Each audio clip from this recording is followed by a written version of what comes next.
Hi there, welcome to the latest edition of The Front Page. My name is Lee Mottershead and I have news for you. The news is the top hats and the fancy frocks have been put away for another year because Royal Ascot is over. But not on this programme, because on this programme we're going to be talking about 5 fantastic days at Britain's premier racecourse. Joining me to do so, first of all, in the studio is the multi award-winning steady Chris Cook. Hiya. Did you have a good week? Very enjoyable, yeah. Royal Ascot is it's become the most reliable thing in horse racing, hasn't it? You know, every year. Yeah. Great competitive racing, high quality, unpredictable at times. And this year, we had the weather. It's just exactly what Royal Ascot should be. Lovely sun, but not too hot, so that we're not feeling punished under it. Those of us that have to be there day after day. Yeah. Stories from left and right. It was excellent.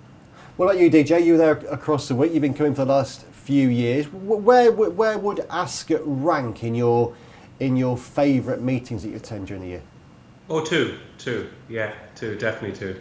I'm one of the surviving members of the Cheltenham #1 fan club. I absolutely adore Ascot, but you just don't get the same sort of butterflies going through on Tuesday as you do for, the Tuesday at Cheltenham. But a fantastic meeting. I always think it's hilarious to look at social media throughout the course of the week. So you see big punters are certainly people who proclaim to be big punters on social media, and they give out about Cheltenham because it's too predictable, and then they give out about Royal Ascot because it's too unpredictable. So I'm not quite sure where the happy medium is. Maybe it's York Seabourn meeting or something, but no, that's not it. I just think York is very hard. It's fantastic, and a shout out to Chris Tickles and all the team at Ascot, because I know there was far more winners on the straight course drawn high than low. But then the Wokingham winner comes out yesterday and wins out of stall 1. And I think we can all agree there was no real massive draw bias as we've had in recent years at Ascot. So, yeah, kudos to all the team there for getting it spot on. Yeah, I think that's a good point. And Christian, they had to water through the week. They did water through the week. But I didn't hear any complaints about the state of the ground. No, I mean, it was. They said it was going to be quick, and it turned out to be quick. But it, not so fast that it was putting people off running. Yeah. They absolutely did. It felt like that, they had to keep watering it just a bit every night, just to keep it on the right side of falling onto the wrong side, as it were. And in general terms, before we look at the performances, taking the meeting as a whole, attendances were up a bit every day. The mood seemed very good. I mentioned my column today. There seemed to be a lot of positivity around the meeting, where there perhaps was more negativity surrounding this year's Cheltenham Festival. As a whole, it seemed to be a big tick, a big win for the sport last week. Yeah, I mean, personally, I would still have liked more people there. When you love something so much, you want everyone to enjoy it and to respect it as much as you do. So I think particularly on Tuesday and Wednesday, if you're wandering around the betting ring, like the traditional betting ring area in front of the stands, you might think, this used to be a bit livelier years ago. People's betting habits are changing. It's not the same as it was. So I felt a bit for your standard racecourse bookies.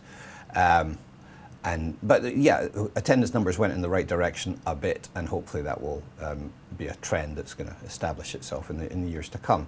The way people are feeling just now, money's tight. It's always going to be difficult getting them to commit to spending the sort of money that you would need to get through the gates of Royal Ascot.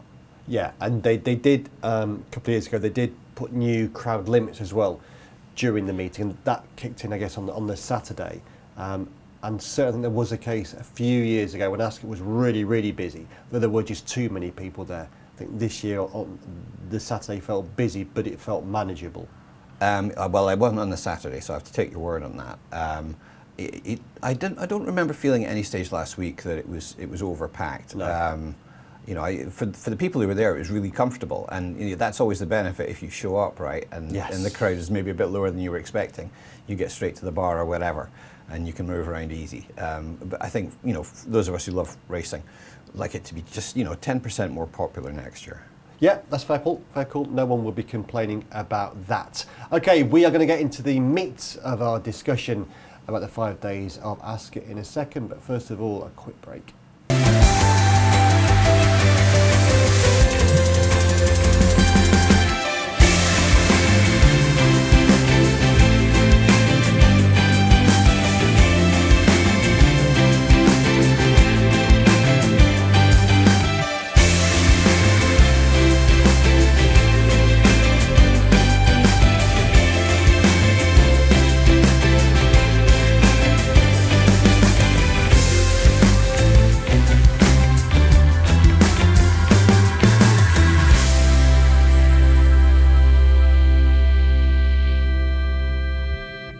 Okay, welcome back to the Royal Ascot Review edition of the Front Page. We're going to be looking at the top and sometimes the not so good performances during those 5 days, looking at the horses, the jockeys, the trainers and the owners as we go through the programme. We're going to start with the horses, and I have picked out the three performances or three horses that maybe struck me most during the week, and this will lead into a wider discussion about the equine highs and lows during Royal Ascot 2024. And I'm going to start by talking about Qipco, who won for me what is still the signature race of the Royal Meeting, and long may that be the case, the Gold Cup. It sits right in the middle of the programme, and it's still a race that I think has a tremendous aura about it. But in its 217-year history going into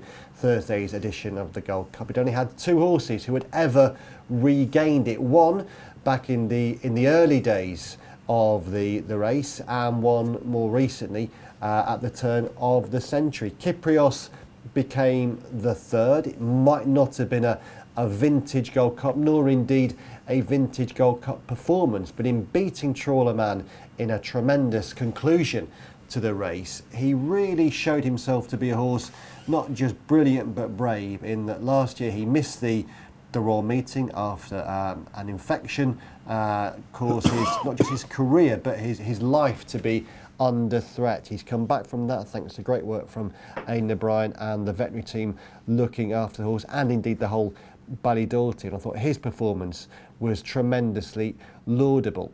Calandagan didn't win a Group 1 race. He won the Group 2 King over the Seven Stakes on Friday afternoon. It was a record size field for the race, certainly in its modern era, with 14 horses taking part in the Ascot Derby. And I love the way Calandagan swept down the outside under Stefan Pasquier to beat a decent field by daylight. The sadness with Calandagan is that he is a gelding now. Not that the sadness that he's a gelding per se, but what that means, because it means not only can't he run in the Prix de l'Arc de Triomphe later on in the year, he can't even go for the Grand Prix de Paris at Longchamp next month. So one wonders where his campaign will now lead. Hopefully, it will begin by leading back to Ascot in the King George VI and Queen Elizabeth Stakes. And finally, I think you've got to go with at least one of the two Aidan O'Brien trained 2-year-old fillies who lit up the track on Friday and Saturday, and a lot of people would have them as the top two of their equine performances list last week, just in terms of visual impression that they made. Bedtime Story was fabulous in the Chesham Stakes and could be a superstar of monumental proportions. But I'm going to go with Fairy Godmother, because I was bowled over by the way she managed to salvage success in the Albany Stakes on Friday. She came from nowhere. She was hampered at one crucial stage, made up a huge amount of ground under Ryan Moore, who did so while only riding her hands and heels. I thought she was a thrilling winner, and I would just pick out her over Bedtime Story as my top 2-year-old filly. Okay, Chris, that's three horses I've mentioned, well, four really if you include Bedtime Story. But there are so many that you could say had great weeks at Royal Ascot. What struck you most? Loads and loads. I mean, just before we get off Calandagan, yeah. I mean, you sort of watch that and think, well, he's got to come back for the King George, right? Yeah. But he's not in it. He'd have to be supplemented. But as you've just Surely outlined, they'd think about it, won't they? Aga Khan can probably afford it. And they don't have all that many other options if you can't go for the Grand Prix de Paris. Can't go for the Grand Prix de Paris. You could, I suppose, go for something like maybe the Grand Prix de... I don't know, 3-year-olds, can they go in the Grand Prix de Saint-Cloud? I'm not sure they can. So... wish you hadn't asked me off the... I don't think you can. Off the cuff. So, realistically, yeah. In some ways, the summer highlight for him is easier than the autumn highlight, because the summer one, in some ways, it's obvious. It's the King George. He's ready now. It's only next month. Yeah. Why not come back? But then what do you do at the end of the year? Do you just work towards a Breeders' Cup turf or a Champion Stakes, or do you go to Australia? He's got Hong Kong as well. He could Hong run Kong there. too. And the Alcon has had winners there, hasn't he? So I mean, the world's your oyster, as it were. But I mean, so I sort of all eager went online to see what kind of price he was being offered for the King George. Only 4-1 with Paddy Power Betfair. I mean, no need for that, surely. When the connections hadn't even murmured the words King or George, I thought that was a bit tight, quite frankly. I see there's 8-1 elsewhere now. He's very exciting. I wondered if the King Edward had maybe lost a bit of its status, being went to the end of the card. That was a tiny bit disrespectful to the Ascot Derby, I thought.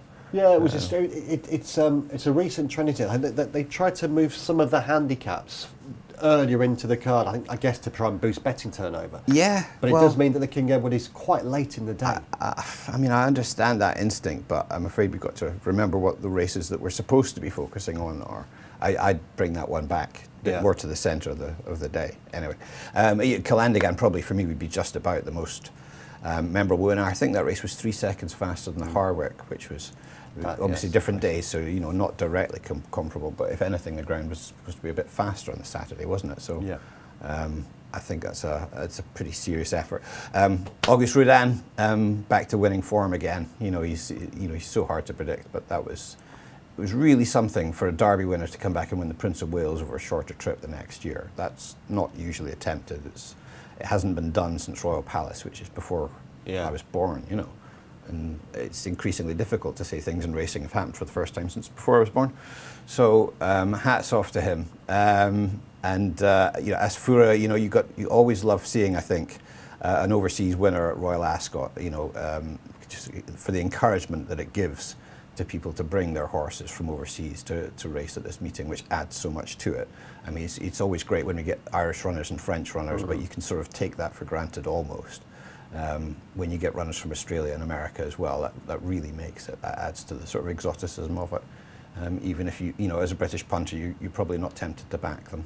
And you do wonder as well, given that Asfoura very much would not be regarded as the top of the sprinting pyramid in Australia, so much so that the connection was saying they had some criticism from back home for even bringing her across to Royal Ascot in case they embarrassed the nation. Yeah, but the fact that she won, surely there'll be other connections in Australia thinking, my God, if she can do that, I know there's risks involved with a trip like that, but if Asfoura can win that race, why don't we have a go? If they feel like responding in that way, then great. Good news for Royal Ascot, right? But I think the trainer was saying that there might have been reasons why that particular race suited especially well. Yeah. So he was giving British sprinting a bit of an alibi there. But there was a sort of feeling from the two big sprints of the week for the older horses that maybe that division is not at its absolute strongest in Britain just now. No. It was an 8-year-old Carden that won on Saturday. I think I don't know when the last 8-year-old winner of that race was. Again, probably before I came along. So, great horse Carden, right? Everyone loves a horse like him that pops up, on one particular day every year. But there's not much depth in that division. No, and even to the Commonwealth Cup was a pretty poor. And I know we'd lost Van Dijk and Bucanero Forte. Yeah. But there wasn't much. You're right. Inishan was a very good winner, but there wasn't much strength in depth of the race. But it didn't look to be anyway. No. Well, we'll find out more about what that form is worth in due course. I imagine he'll go for the July Cup. He's already favourite. It was interesting to me that with the 8 Group 1 races that we had over the week, like ordinarily you get maybe one clear winner, the impressive horse that you take away from the week, Frankel or something not quite as good as him. 6 of the 8 Group 1s were won by a length or less. So instead of having that sort of week of stars, as it were, we had really close competitive racing, which I must say would probably be my preference if you have to choose between the two. The only 2 that won Group 1s by more than a length were Inisherin in the Commonwealth Cup and Sharon in the Queen Anne. Who was actually really impressive. He looks like a horse who's getting better and better. It was sort of hard to believe because he's been a little bit patronised, hasn't he, really? At the start of the season, we're like, oh, it's great, he's getting a couple of wins put together. Yes, in fairness to us, he did go through last year without winning a single race, although he was always running well. But he properly has morphed into something bigger and better than he was. You've got to be taken very seriously for all those good races now. Job done in a sense once you won the Queen Anne. And he's had a few runs, so maybe they'll give him a break. But yeah, no more patronising for that horse. No, definitely not, and certainly not for Rizalian DJ. It seems like a long time ago now, the St James's Palace Stakes, which was billed as the race of the meeting in some quarters. And to do what he did off the back of runs in the Guineas and the Irish Guineas was was really impressive. That was a big performance, wasn't it? It was. It was back in February, was it? Feels like it was a lifetime ago, and we've had about 1 million races since then. But to me, he was the most talented horse that ran at Royal Ascot. I think it's very hard to do what he did against a horse of the caliber of Henry Longfellow, who got first run, who travelled beautifully, who had the run of the race, who kicked clear, and he still didn't win. And that was his ultimate target this season, Henry Longfellow. And he did everything right, ran a cracker, a career best, and still didn't win, and was beaten by a horse who was held up, who needed the gaps, who the jockey had ultimate faith in. I know I did a few conversations on our morning show during the week with Johnny Deneen about this, and people were saying it was an unbelievable ride, whereas myself and Johnny were kind of saying if he hadn't have won, you're given a very, very good horse like Henry Longfellow a big lead to try and make up, and it's a big risk. But I think Sean Levy, who is riding out of his skin, and I think it's great to see him, and even on JRB, I thought that was a terrific ride. I think it's great to see him having such confidence in the horse, and the point that everybody was making afterwards from the Hannon camp, be it Richard himself, be it Sean Levy, and everybody around the horse, it's like, yeah, he won, and it's great, and it's the St. James's Palace Stakes, and he won the Irish Guineas, but by God, you guys haven't seen the best of this horse yet, because when he gets a proper pace and not a tactical scenario, he is going to come into his own. And I think that's the exciting thing. If he does go to the Sussex Stakes and he takes on Charon, and we do get pace in the race, and we know that Goodwood is very much a speed track as well, I think you're going to see Rosalien at his best. To me, he was the most talented horse to run at Royal Ascot. Just on a related issue, if that race didn't pan out brilliantly for Rosalien, but he overcame it, I think that also feeds into notable speech. He was so, disappointing in that race, let's face it. He started 6-4 favourite, he was an unbeaten Guineas winner. Realistically, I don't think he was in the best place through most of that race. The way it worked out wasn't the strongest of gallops, and he was out the back and not really settling. So Rosalien was able to overcome difficult circumstances, and notable speech just wasn't. And just before the turn for home, I think he was about 2 lengths behind Rosalien, so he had a bit more to do, and he went wide instead of the sort of ground-saving route up the inner that Rosalien went for. So yeah, he ran disappointing anyway, notable speech, and he didn't finish his race out. But in the circumstances, I think he was also given quite a lot to do, and I'd be prepared to give him another chance. I wonder though, Chris, just looking back on it, I wonder did the fittest horse win the 2000 Guineas? Yeah, that's got to be part of it, doesn't it? Yeah. That's my fear with notable speech. He had the runs, he was running for the previous couple of months, and then he's beaten Rosalien, who's coming into the race as a seasonal reappearance. I just wonder, was he the fittest horse? I think he's far more ability than he showed last Tuesday, but will he ever beat Rosalien again? I definitely don't think so. Well, I wouldn't be betting him to beat Rosalien, but I'd be interested in him against almost anyone else. But it'd be interesting if trainers took that message away from notable speech. Are we going to see the Guineas trials next year being taken more seriously? I mean, it'd be, from the point of view of a spectator, it'd be brilliant if races like the Craven and the Greenham were beefed up a bit. And well, yeah. And the irony though is that as a stable, the Hannon team have often used the Guineas trials. They've been regularly. Did for Harton. The Greenham too. DJ, what were your other sort of equine star performances from the week? It's interesting you mentioned Bedtime Story and Fairy Godmother there. The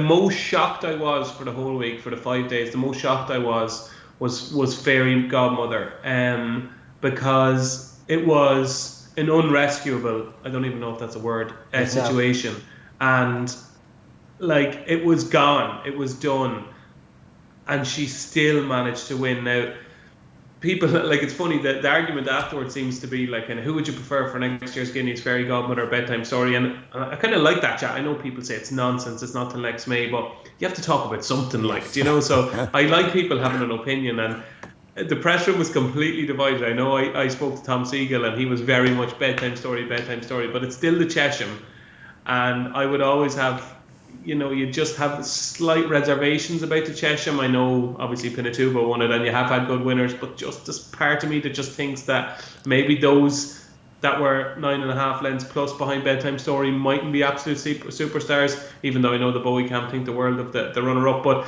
to me, Fairy Godmother, like, it's funny how winning changes everything, because you talk to anybody after the race, or or look on social media and all this kind of stuff, and it's like, oh my God, Ryan Moore, how did he do it? Like, and really, the reaction should have been, oh my God, Ryan Moore, how did you get yourself into such a mess? And you should be penning love letters to Fairy Godmother for the rest of your life, because anything that could have went wrong did go wrong. And she still won. And in fairness to Ryan, he said that after the race. He said, she got me out of a big hole here.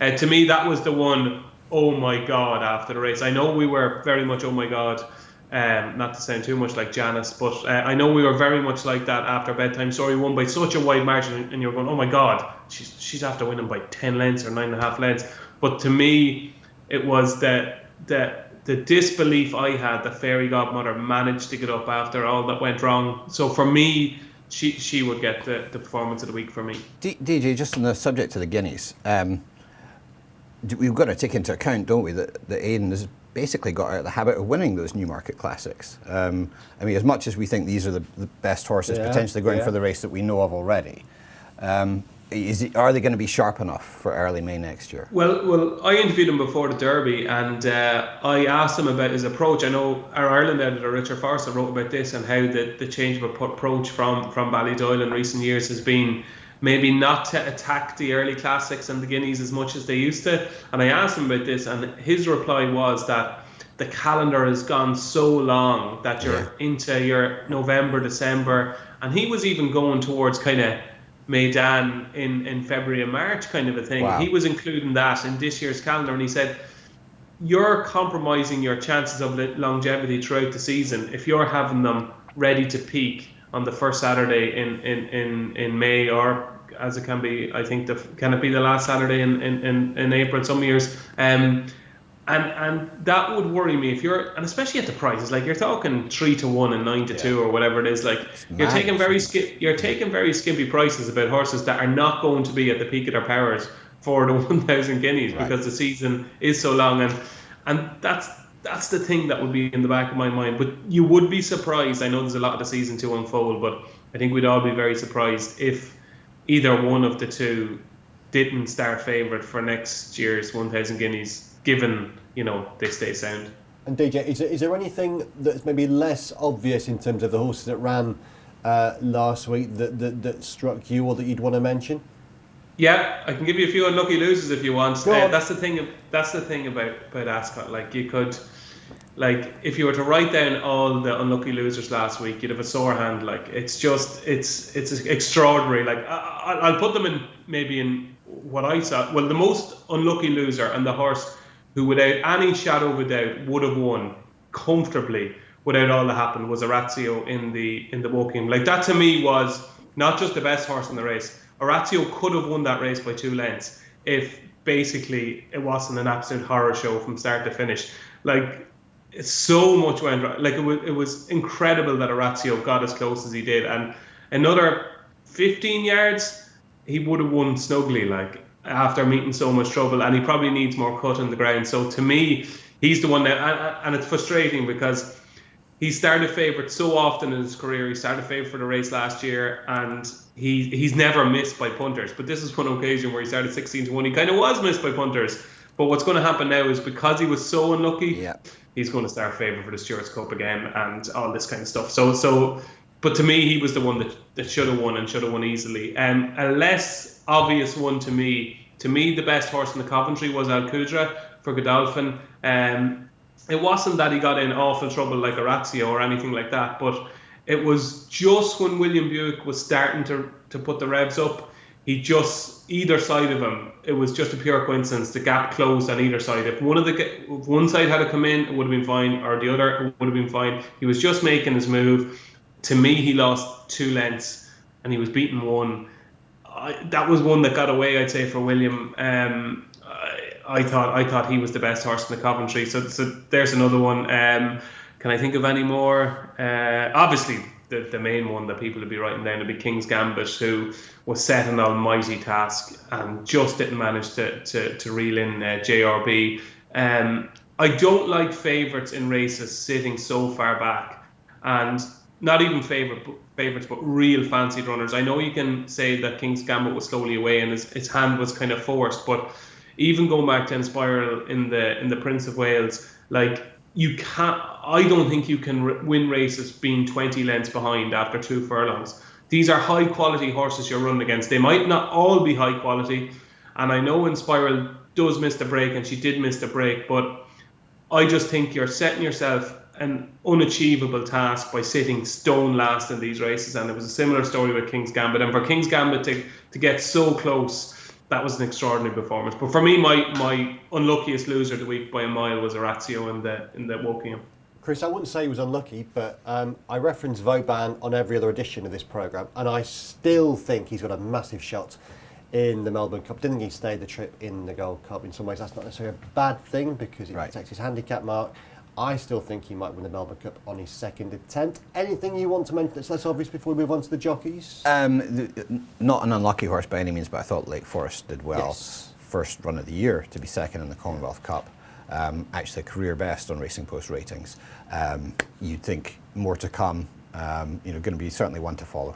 Perfect. Okay, shall we move on to the jockeys then? And Chris, you are going to lead the way on this one. Yes, give me 1 second to find my notes because there were a few jockeys involved, weren't they? But I mean, I think probably the big names pick themselves. Oisin Murphy had a fantastic week. 4 winners, starting with the Sfura in the big sprint, Running Lion, Wild Tiger in the big handicap, and then Kadem to round off the week. I think DJ described him as doing a Jamie Spencer impression, but maybe if he was doing a full Jamie Spencer impression, he might have been even 2 or 3 lengths further back than he was. He showed versatility. I think he's back riding at the peak of his powers. He missed that year and wasn't quite at his best last year, but he is back there now. He's making a difference again. He was having fun. Plus, he went close a couple of times. Tropical Storm in the Norfolk and Kikuli in the Jersey, but got put on Ramatuelle. Again, just an interesting sign again that people are sort of, he's the go-to guy. If you need a local jockey in Britain for your horse, you've decided that the guy who was on your horse, is probably not going to get the job done. They go for Oisin. Exactly that. It didn't make any difference to Ramatuelle, as it turns out. So perhaps we've all, with the full benefit of hindsight, been a tiny bit mean to Aurélien Lemaitre. So, that didn't work, but he had a great week. I haven't put Ryan as number 1 because, I was fairly certain that DJ was going to put Aidan as his number 1 trainer of the week. But, he's showed again, why he's generally regarded as the best jockey in the world. He had an amazing time of it. Was it 6 wins? I've noted them all down here. Illinois, Auguste Rodin. That was a pretty good ride. Yeah, it was. Best horse in the race, but he was very effective. In the second and third, sort of closing at the end, arguably a tiny bit unlucky, the Zarakem in second. But, with Ryan, you always feel that you've got quite a good chance of just, avoiding that hard luck story. Port Fairy, Kyprios again in the Gold Cup, as inspiring as the horse was, the jockey got the best out of him. Fairy Godmother and Bedtime Story, and of course, again, much may be said there about the difficulties that Fairy Godmother ran into, and Ryan sort of takes the blame on himself, says, she got me out of trouble. But that's the theme with those connections, isn't it? Whenever anything goes wrong, you take all the blame on yourself, I messed up. He says it and Aidan says it. And, thank goodness the horse has been able to overcome my shortcomings. If you took everything they said at face value, you'd think they were a couple of rank incompetents, and that's obviously not the case. No. But it's all about building the reputation of these horses, and they're both so very good at it. Ryan, he also went close, didn't he, on Henry Longfellow, obviously in the St James's Palace Stakes, as we said, and then Opera Singer as well, who improved for that first run of the year, as so many people expected.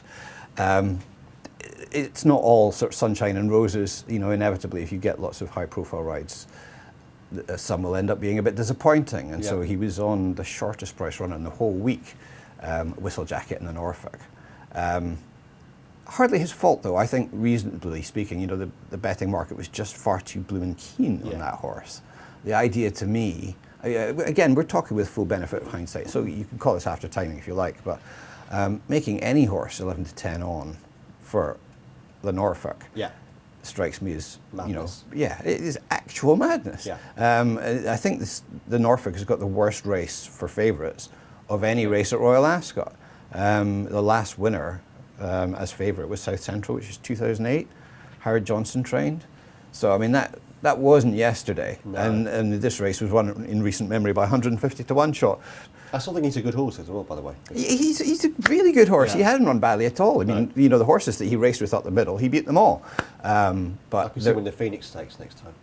Yeah, well, I don't know about next time. Is there the Anglesey on the way? Okay. I'm sure they'll want to give him a run before they go for the. Yeah. But yeah, you could easily see him winning that, couldn't you? Yeah. Like his brother, Little Big Bear.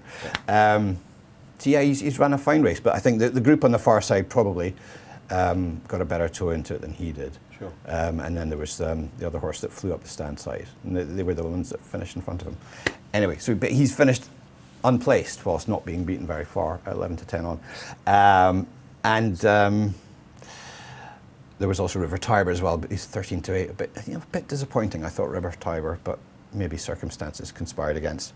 The other guy that's slightly less obvious that I wanted to give a good mention to as a jockey, had a great week, was Colin Keane. He won on Crystal Black in the handicap over 1.5 miles, where notoriously now it's really difficult if you've got an inside stall. Yeah. You would look at it intuitively and you think, well, an inside stall is an advantage here. But because they go such a quick pace down to Swinley Bottom and they're all fighting for room on the inner, it can actually be, it usually is the wrong place to be. And you're much better off being drawn wide, and you get a sort of clear run down to the bottom of the hill, and you can either go forwards if you want or sort of gradually ease over. And you don't have horses all around you sort of setting your mount alight. So routinely things go wrong for the low-drawn horses. I thought he gave Crystal Black a great ride in a really difficult situation, kept him settled, didn't get trapped on the inside, was very careful, I think, even before the first bend to ease off the rail into the sort of second line of traffic, so that when he wanted to make his move around the final bend, he had clear running to do so. He might have been on the best handicapped horse anyway, but he delivered in circumstances where, as I say, things were against him. And I think for jockeys based in Ireland most of the time, Ascot is really difficult because you don't get to take part in the day-to-day meetings where your winning chance is pretty high. You only ever turn up when the racing is at its most competitive, when the fields are all huge. It's really difficult to get a feel for the place. So he doesn't have a great winning record around Ascot because, as I say, he's always turning up when it's sort of fields of 20, and he's almost never on the best horse. So respect to Colin Keane for delivering on that occasion. I think he only had 6 rides last week. Other people had tough weeks. Inevitably it's going to be the case that when you've only got so many races and so many horses desperately trying to win them, it's not going to work out for everybody. Holly Doyle didn't get a winner. She's done well at Royal Ascots in recent years. She was beaten a nose on a 40 to 1 shot in the Coventry, so she was sort of just on the edge of making it happen, but it didn't quite. And I think she had a couple of other runners up as well. And then there was Al Bashir, probably her shortest price runner of the week. And the Wokingham just met repeated trouble in running. And Kieran Schumark, it would have been great if he could have got something out of his week. There was in Spiral, apart from her, I don't know if he had any that were sort of really obvious chances, but he had quite a few rides. And it didn't quite happen. And Cat Ninja fancied for the Sandringham as well, but ran too free. It just feels like Kieran, and you've got to be careful about projecting emotions onto jockeys, but I think a high-profile win now that he's riding regularly for the Gosdens and people are watching him because he's sort of inherited Frankie's mantle, that would do his confidence no end of good, and it probably can't come soon enough. And if that was to happen, then you might see things flowing a bit more easily from that point. Just at the moment, I wonder if he's maybe short of a little bit of confidence. But it's a high-profile job to be dropped into when you're not used to being in the high-profile job every Saturday. So, I wish him well. DJ, talking about confidence, 2 jockeys whose confidence must be very, very high after last week, Billy Loughnane and Callum Shepherd. Yeah, absolutely. I have I'll credit you. We're doing, I think, ride of the week, performance of the week, trainer of the week. I think article of the week will probably go to Lee Mottershead for his piece on Callum Shepherd, which I'd like to say I had a hand in, given I proofread it afterwards. Very good as well, ruthless. Pointed out the 2.3 million mistakes. Ruthless. Well done, DJ. But it was a terrific piece, and it was like, you managed to kind of put into words, I think, what we were all feeling, and just the fact that he was watching Grey's Anatomy in a car park at Lingfield when the Derby was on, and Amby and Friendly was absolutely tanking 2 furlongs out. Like, it just all brought it home to see the difference between having a big ride in a big race, the biggest race, and not having a ride on a fancy runner in the biggest race and being at a different meeting or whatever. It's just astonishing. And, I know we can say what else is he going to do? He's not going to throw the toys out of the pram, but it is nice to see seemingly a really nice guy handling a situation really well, and then kind of karma helping him out and coming back and saying, well, you know what, you did well there, here you go, well done, and a big race win at Royal Ascot, and it was terrific on I Love Duran. If anybody hasn't read the piece, I'd advise you to read the piece. Terrific read. And then obviously Billy Loughnane, sure, he's just deadly, isn't he? he's just like, you watch him and you kind of go, when they turn 16 and there's a big kind of buzz around jockeys, it can often be the case where they'll do really well for like a certain amount of time, and it becomes real and you lose your claim, and it all gets a bit serious, and some will sink and some will swim. He's Olympic swimming. Like, he's having 2 winners at Royal Ascot. And I just thought on Soprano, like, Soprano was a filly who I never thought might stay a mile, and he rode her with such confidence and was so stylish in the finish. Like, it kind of reminded me a little bit of the day Harry Cobden won on Top of the Game in the RSA as it was then. It was kind of like, it was a big race ride for a relatively young and inexperienced jockey. But when they actually got into the situation, it was so normal to them. And I remember on Top of the Game, Harry almost, eased off 5 yards from the line because he knew he had won. And it was a similar story with Billy Loughnane. It was kind of 10 yards from the line. He knew he was getting there. And while she only won by a half a length or a neck or whatever it was like, I know what I'm doing here. I'm meant to be here. I'm meant to be riding at the business end of these races. And I just think he's deadly, and I hope he goes far. I just want to give a shout out to 2. Just on Ryan Moore, I'm going to try and phrase this right, okay? Ryan Moore always wins on horses he should win on. And I think this is his biggest asset. He always wins on horses he should win on, and he probably doesn't win on horses he shouldn't. And I'm going to try and make sense of that, in that you have just say Ryan, who always has the horse in the right place at the right time for a fancy horse. So he's taken luck out of the equation. So you look at Auguste Rodin, you look at Illinois, you look at all his fancy runners, apart from Fairy Godmother, where circumstances conspired against him. But I think he takes luck out of it. Whereas if he was riding, just say, I'll give you an example. I personally don't think Ryan Moore would have won on Cadam in the Jubilee Stakes on Saturday, because I don't think he would have ridden Cadam like that. I think Ryan's biggest asset, and what will make him go down in the history books as one of the greatest jockeys of all time, is that he has this ability to say, right, if this horse is good enough, I'm going to give you the best chance of winning the race. If you're not good enough, that's your own fault. And that's what I think makes Ryan so good. So shout out to Ryan. I don't even know if that makes sense. Maybe I got caught in trying to explain it. But the other shout I want to give to is James Doyle and Hatem. Winning a race where he could have lost it. So Hatem, we all thought, would be vulnerable over 7, but he didn't force it early. He didn't make the run, and he didn't go too fast too soon. He held on to his horse. He made his challenge at the right time, and he was strong in the finish. So that was a ride that he could have won or could have lost with the minorest little percentage of error. I thought he was absolutely fantastic. There you go. Can I give a few more mentions out, just so that no one can say we've left Absolutely. Significant people out? William Buick had 2 even with, got off and having a tough week. Tom Marquand, 2 winners. Sean Levy also 2 winners.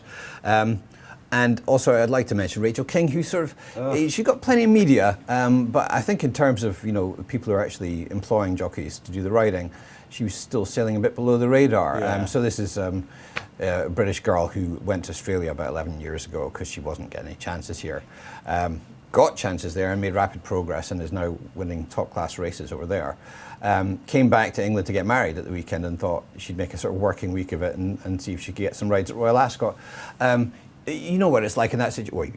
We imagine what it's like in that situation. You want to prove your newfound skills to your old mates back in England where you're from. And she only got 2 rides. I was a bit disappointed for her. Of course, everybody has their established jockeys and they want to reward them when the big show comes along. But I would have liked British racing and Irish racing maybe collectively to have had enough imagination to give her a couple more chances. As it was, she went pretty close in the Sandringham on strutting. And the other horse she rode, I think, was disappointing. Yes, that's right. It just sort of dropped out the back. She very nearly got a win from 2 chances. So, it's just great that she was here and great that she got one decent attempt and went close, and I hope she enjoyed it. But like I say, it would have been good to see her get a few more chances. Of course, there's always a lot of jockeys that you could say that about. Well, she'll be getting married this time next year, but let us hope she returns.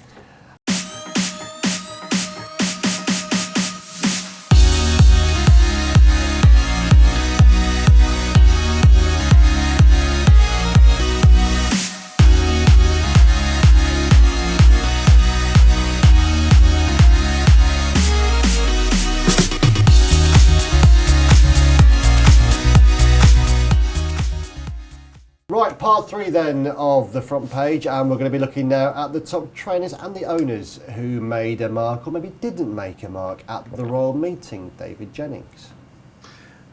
Yeah, sure, obviously Aidan, leading trainer at the meeting 13 times now.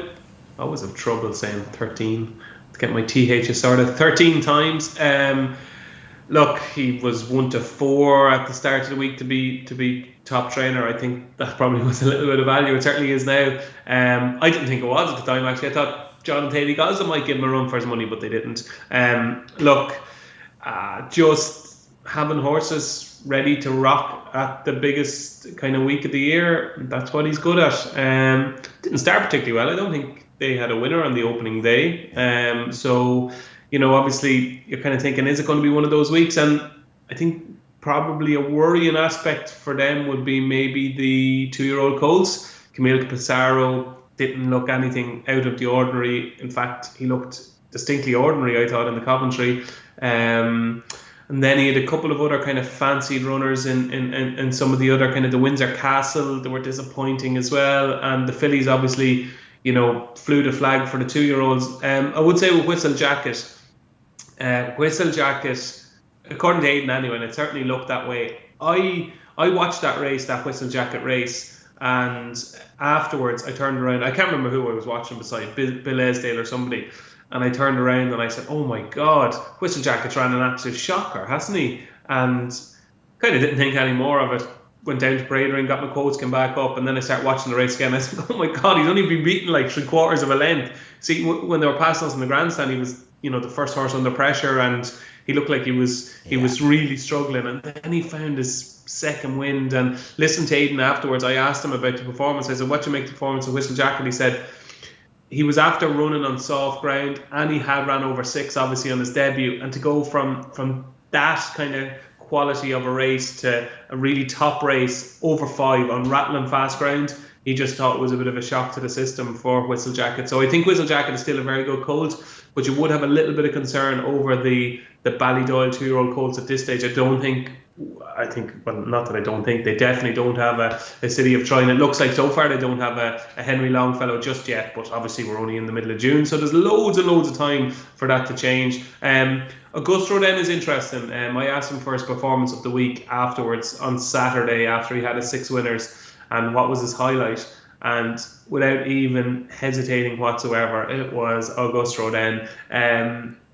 Just the fact that he did it and he's, come back to what we know he can probably do. I think Aidan got huge satisfaction out of that.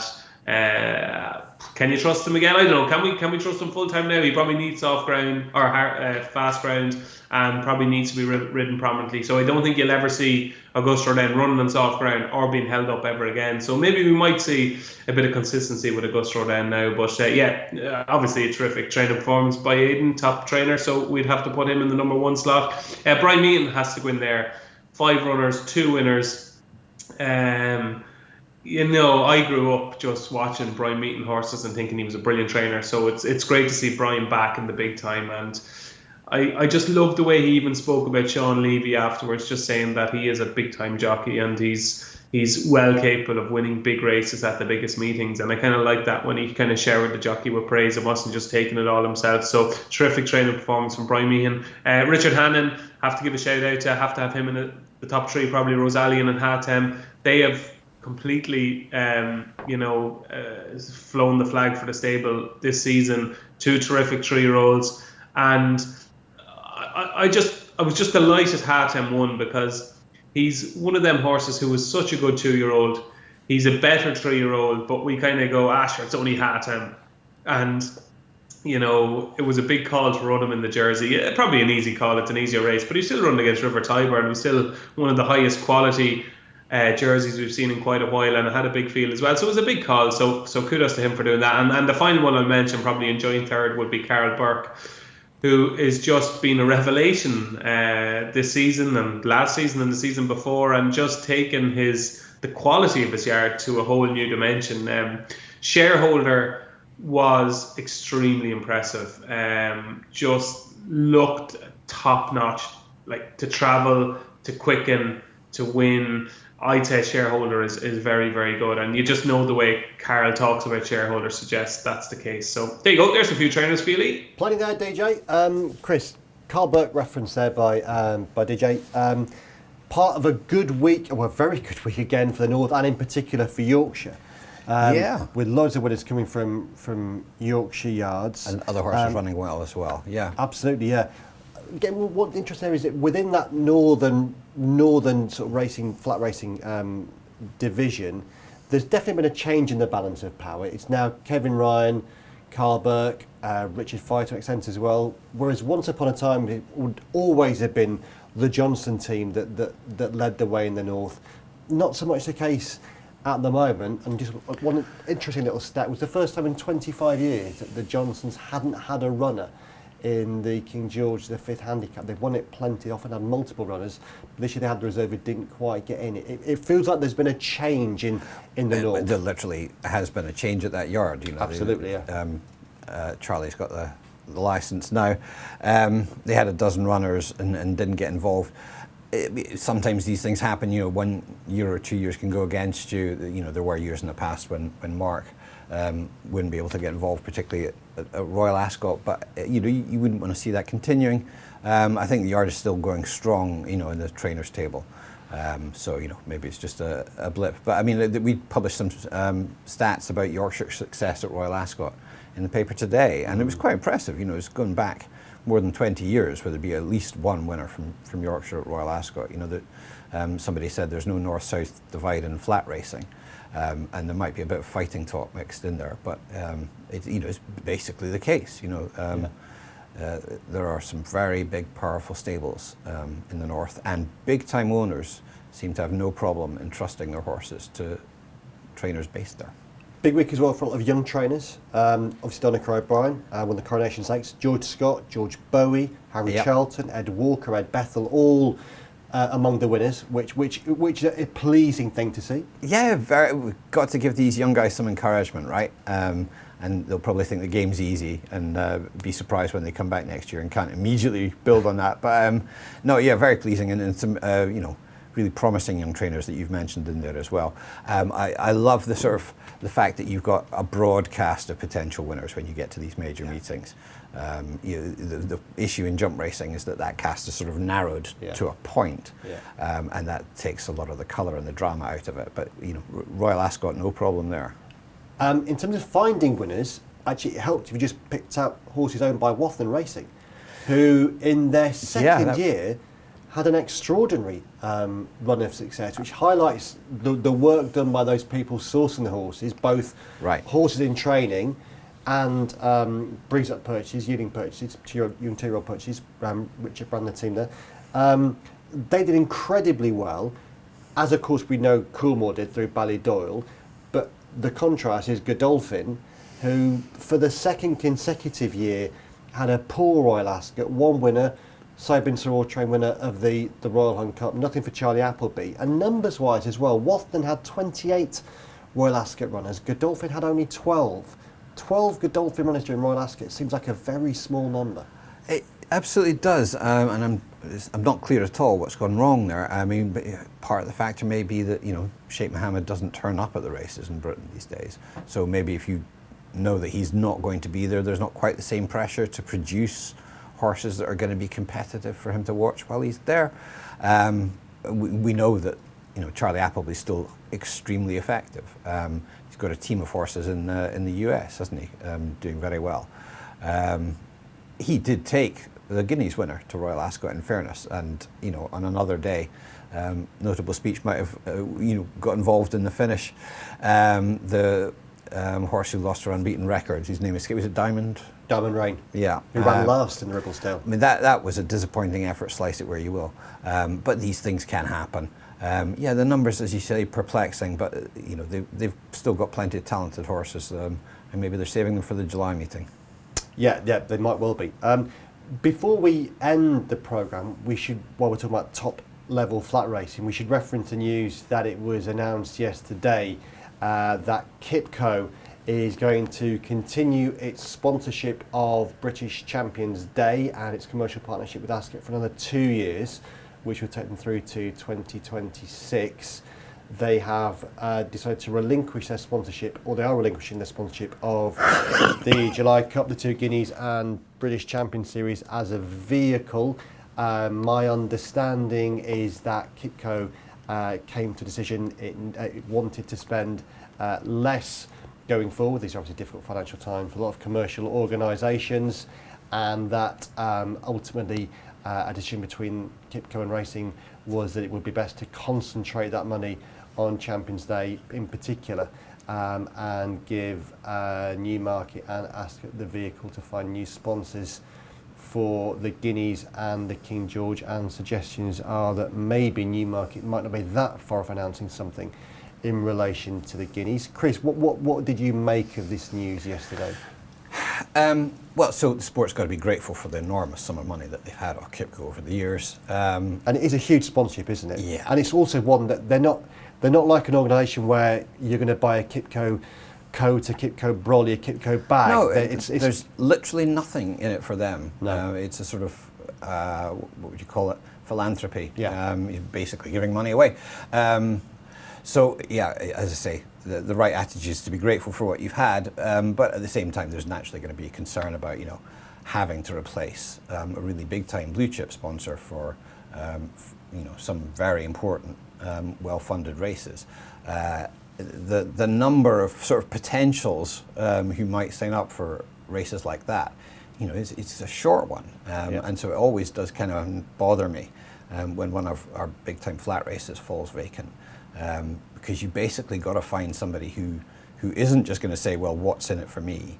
Because we know perfectly well in terms of media profile, a really big flat race isn't all that far ahead of some other race that they might sponsor for much less money and still get something out of it. If you want a day at the races and take some of your staff or your customers, there's lots of races that would do. You don't have to go shelling out for a race like the King George or the 2000 Guineas. So yeah, that is going to be difficult, and we keep our fingers crossed. There's enormous prestige there. You'd have the knowledge if you signed up of supporting a sort of historic sport that's important to Britain. But are you going to be able to tell your shareholders that you're getting $2 back for every dollar you're spending on a sponsorship like that? I don't know. Yeah, I half wonder. Betfred already have the Derby, the Oaks and the St Ledger. Do you think they're going to go for the set? They'll have a clean sweep of the class. That's just it might appeal to Fred, who knows? But you imagine the bookmakers either way will be, in the current market, they might well be the obvious place to go for sponsorships. Yeah, well, I certainly hope we're past the days of being sniffy bookmakers just because they're bookmakers. Because they certainly activate sponsorships, so they actually promote and they push. Yeah, and hopefully that their execs understand the sport and love it and want to support it. Yeah, that's got obvious potential. Yeah, well, you would imagine that both Newmarket and Ascot will be actively looking if they haven't found anything already. Okay, that then, I think, brings us to the end of this week's edition. David, thanks as ever for your contribution and your hard work. You had some long days last week. Yeah, we do a show at 8 o'clock every morning. It was great fun. The good morning shows are always great fun.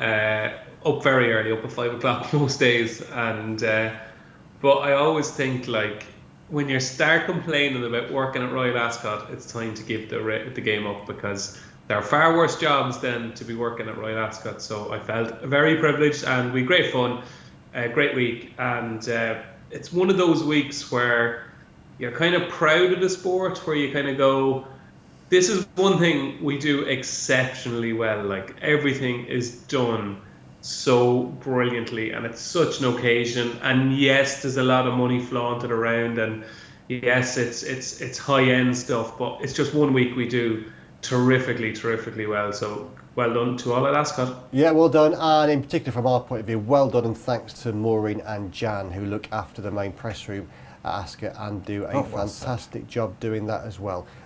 Chris, you enjoyed the week, obviously? Yeah, great time. And all being well, we'll do it all again next year. More immediately, we'll have another edition of The Front Page next week. Until then, thanks for watching, and bye-bye.